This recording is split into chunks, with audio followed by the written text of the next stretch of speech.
कटाई का सिलसिला जारी है। पुराने जमाने में किसान हाथों के साथ धान की कटाई करते थे, लेकिन अब जदीद दौर में मशीनरी के साथ धान की कटाई करते हैं।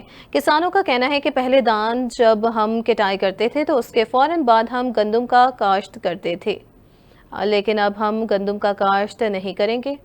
आगे बढ़ते हुए खबर आपको दें पत्तोकी से, जहां इलाका बलोकी की जानवरों पर बेरहमी का अफसोसनाक वाकया पेश आया।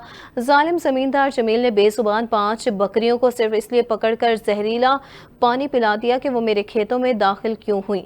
एक बकरी तड़प तड़प कर मौका पर ही मर गई। 4 बकरियों की हालत जहर की वजह से तशवीशनाक बताई जा रही है।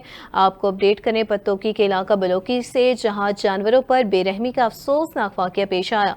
जालिम जमींदार जमील ने अब बेजुबान 5 बकरियों को सिर्फ इसलिए पकड़कर जहरीला पानी पिला दिया कि वो मेरे खेतों में दाखिल क्यों हुई। एक बकरी तड़प तड़प कर मौका पर ही मर गई। 4 बकरियों की हालत जहर की वजह से तशवीशनाक बताई जा रही है।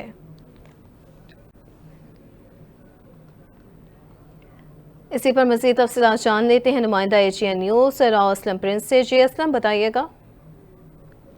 इलाका बल्लोकी में खेतों में बकरियां दाखिल होने पर बेरहम जिम्मेदार ने बड़ा जुल्म किया इन बच्चों पे, बकरियों पे, जिसका नाम है राणा जमील। इसने इन 5 बकरियों को अपनी हवेली में ले गया, क्योंकि इनका कसूर ये था इस चरावे का कि इसकी जो बकरियां थी उसके खेत में दाखिल हो गई और उसको एक गरज था कि मेरे खेत में दाखिल क्यों हुई है। तो उस जिम्मेदार ने इन बकरियों को पकड़ा और अपने हवेली में ले गया। वहां पर जो पेस्टिसाइड होती है, जो ज़रूरी अदवियात में जो जहर मिलाया जाता कीड़े मकोड़े मारने के लिए, उसको पानी में उसने हल किया और हल करने के बाद उसने बकरियों को पिला दिया और एक बकरी मौके पर ही तड़प तड़प कर मर गई और जो 4 बकरियां थी उनकी हालतें गैर हो गई। उन्हें जो है लाइव स्टॉक पत्तोकी में मुंतकिल कर दिया है और मेडिकेशन के लिए। लेकिन यहाँ पर सवाल ये पैदा होता है कि इंसान तो इंसान है, अब ये बेजुबान जानवरों को भी बहुत ही बेरहमी के साथ मारा जा रहा है। चंद माह पहले भी जनूबी पंजाब में एक वडेरे ने ऊँटनी की टांग काट दी थी और कुछ अर्सा पहले इसी इलाके में थाना सराय मुगल की हदूद में एक गधे की भी टांग काट दी थी और आज ये बेजुबान बकरी अर्श वाले से फरियाद करती हुई